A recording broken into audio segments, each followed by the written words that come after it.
that I think you're all going to be very interested in. It's that your habits control you.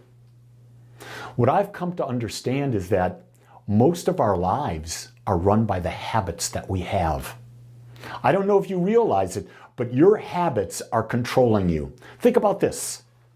In the morning, let's assume you take a shower. If you go in the shower, what is the first thing you do? I know for me, it's I take that bar of soap, I put it in my left armpit, and I go from there. And I was aware that that's what I do every time.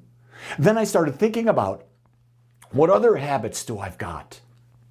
Do you notice that when you go into an amusement park or something like that you always go to the right? You go, whoa. So think about all the other habits that are there. And guess what? They're controlling your life experience. So I want to explore this idea of habits and how they're good, how they may not be good, how they can serve us, or how they may not serve us. You see, one of the things about spirituality, I believe that the spiritual path we're on is simply to become more aware. And to become more aware is to become a conscious creator. You see, when we become more aware, we understand there is a power in us that responds to the nature of who we are, and we can use that power consciously, or that power can be used unconsciously. And so those unconscious habits that we've got are using that creative power in an unconscious way, creating our experience, and we wonder why we're having that experience. Think about this. You may have an unconscious habit simply because you were raised by your mom and your dad, and you're doing things the way your mom and your dad did them, and not realizing that the habit that you blindly accepted from mom and dad is creating the exact experience of what your mom and dad had. Whether it's their relationship, whether it's how they are in the workplace, whether it's how they use money, whether it's how they viewed health, but you've developed their conscious habits. Think about the habit of my parents. Lee, finish all the food on your plate. Always finish the food on your plate. So I built a habit. I would clean my plate off. And then all of a sudden I started saying, as I got older, wait a second. I go to a restaurant, the plates that we have, the size of the portions in the United States, they're huge. Started gaining weight. I said, wait a second. I have to choose how much I eat. I had to break the habit. So when we understand that to become aware is to become a conscious creator, we realize that our ability to create increases in direct proportion to our acquisition of new knowledge. The more aware we become, the more knowledgeable we become, the more knowledge we have, the more that we can create. Because we realize we have that probability. The possibility exists that we can do that. And you see, once we understand the creative process, we have the ability to test it and see how it works in our lives. This is truly that experimental stage of discovering the power in you, is that when you understand that your beliefs create, you say, oh, I understand that. Intellectually, I understand that. The true scientist, the true religious or spiritual scientist, is one who takes that idea and says, okay, I'm going to build this new belief and I'm going to test it. I'm going to see if this new belief works and works directly in my life in a way that I can measure it. Because if I can't measure it, I'll fool myself. That's one of the why using money as a great way of testing it is far superior than to just about anything else, because you can measure money. You can't lie about money. The other thing you can do is you can use your health. I used this power, as I wrote about in my book, to heal myself of a brain tumor. I had a brain tumor and I used the powers that were within me, and I created that brain tumor disappearing. It took time. It took a year. But in 1 year, that tumor was gone. And here's the key thing. If I can do it, if anyone can do it, you can do it. But you've got to use it. You've got to test these powers that are within you. and realize that the knowledge that we have, our knowledge, is acquired by observation, experience, and reflection. So we observe someone. You may be observing me, and you may be observing me doing something and seeing me get a result. Okay. So then you take it into yourself and you say, okay, I watched the pattern that Lee used. I'm going to emulate that pattern. And as you emulate it, you create an experience. Then after you've had that experience, you reflect and said, okay, this is what I did based on what I observed. This is the experience that's been reflected back to me. Is this what I want? Or do I need to adjust it now? And so with every time we do that, in every new event, in every new situation, our knowledge increases. And when our knowledge increases, our ability to create increases. Through using our mind, we come to understand that what we manifest is a reflection of our thoughts, words, mental pictures, feelings, and actions. How do you see yourself in your life? What does it feel like to be in that life as you? What does it sound like when you're talking about that life? What are you thinking about if you're doing that, experiencing what you desire? And what type of actions are you taking? Really great things. So as I reflected on being a spiritual teacher, my thoughts are always about seeing the balance in life. My words are about love, acceptance, empathy, kindness. I picture myself interacting with people as I do. Now, I'm not a softie. I'm not oh, are you feeling this, that? That's not me.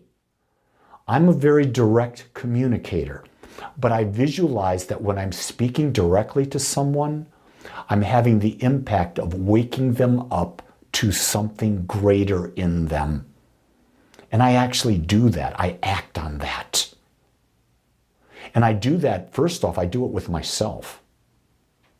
Then I test it with my wife, because we have agreements that we can do that with each other, because we're always talking about raising each other up, growing and supporting each other as we move into a higher level of awareness. You see, so when I started a brief moment ago talking about using our mind, it's also the realization that we're using our mind, which is a part of the infinite mind, which created all things. So realize that when we look at the teachings of the science of mind, we understand there is one mind. That mind is God's mind. That mind is infinite. That mind is everywhere present. That mind is perfect. That mind is all powerful. And that my mind is a point of consciousness within that all mind. Therefore, the qualities of the all mind are the same qualities that I can use. So when I'm using my mind, I'm actually using the great mind that created everything. All I've come to understand is that there is a power, a way of using that mind that will be reflected in my life. And here's the key thing, not just my life, in anyone's life who chooses to use that power. And so it is then we conclude that our power to create is now based on our habits of thinking. Because think about our day. How often are you really conscious of the words you speak, of the feelings you have, of the thoughts that go through your mind, of the actions you take? Very, very small percentage. So, what's driving the others? Your habits of thinking. So what we're doing here is we're coming down, we're breaking it down to where we see, wait a second, habits. They can lead us toward our goal. They can lead us away from our goal. But the key thing, it's up to us to change or keep or build new habits of thinking. Who we are is a reflection of what we think about most. Think about that. What do you think about most when it comes to money? What do you think about most when it comes to health? What do you think about most when it comes to career? What do you think about most when it comes to relationships? What do you think about most when you think about yourself, who you are, and where your life is going? Do you have habits of thinking that support the highest image of you? That's the key to creation. Because once we understand that we're a reflection of what we think about most, then we can then conclude that if we desire to change our life experience, we must first and foremost change our habits of thinking. That's right, we have to create new habits. Our work is to change the mental image we have of ourselves in reference to what we desire to experience. And we do that with habits. It's not easy to change our habits because our habits are difficult to change because they're hardwired into our brain. Think about that. We've got all these neural connectors, millions and trillions of billions of neural connectors in our brain. And when we think something over and over and over again, it wires, those connectors connect inside and they become solid connections. And so what we have to do is we have to rewire our brain. And so it takes time to build that new habit of thinking. But as we don't try to unwire the patterns in the past, we create new wiring in our brain. And that requires repetition. It requires how we think, feel, and act on a persistent, consistent basis keeps our habits in place or it changes them. So if we want a new habit, we've got to think the new thoughts, feel the new thoughts, act on the new thoughts. We must be persistent and consistent on them until we build a habit so that thought process is an unconscious one. We don't even have to think about it. I built a habit of thinking about my body. It's 185 pounds. It's strong, it's got endurance, it's flexible. It's how I view my body. It also is how I act. When I go to the gym, when I hike, when I'm doing things. It's all based on that habit of thinking.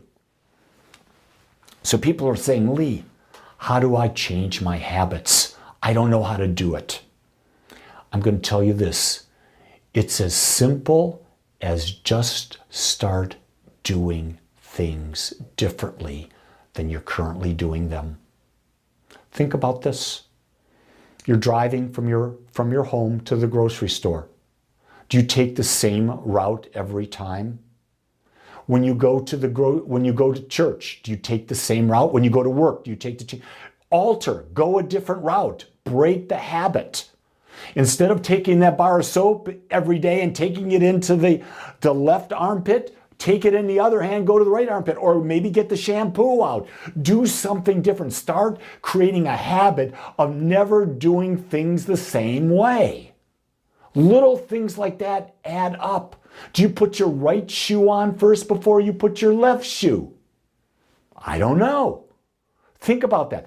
Here's one. When you go into an event, we went to an event here in town where they had photographs, big, huge photographs of the work of Michael D'Angelo on the Sistine Chapel. And it said, go to the right, go to the right. And I just went to the left. And Gene goes, where are you going? And I said, follow me. Guess what? I went to the left. There were no crowds. There was a huge crowd going to the right. I had a great experience. I followed my own path. That's what I'm telling you right now. It's up to you to follow your own path. Stop letting everyone else on the planet determine the path that you follow. Don't fall into the habit of getting into their habits. You create habits that service you. Sometimes I go along with the crowd.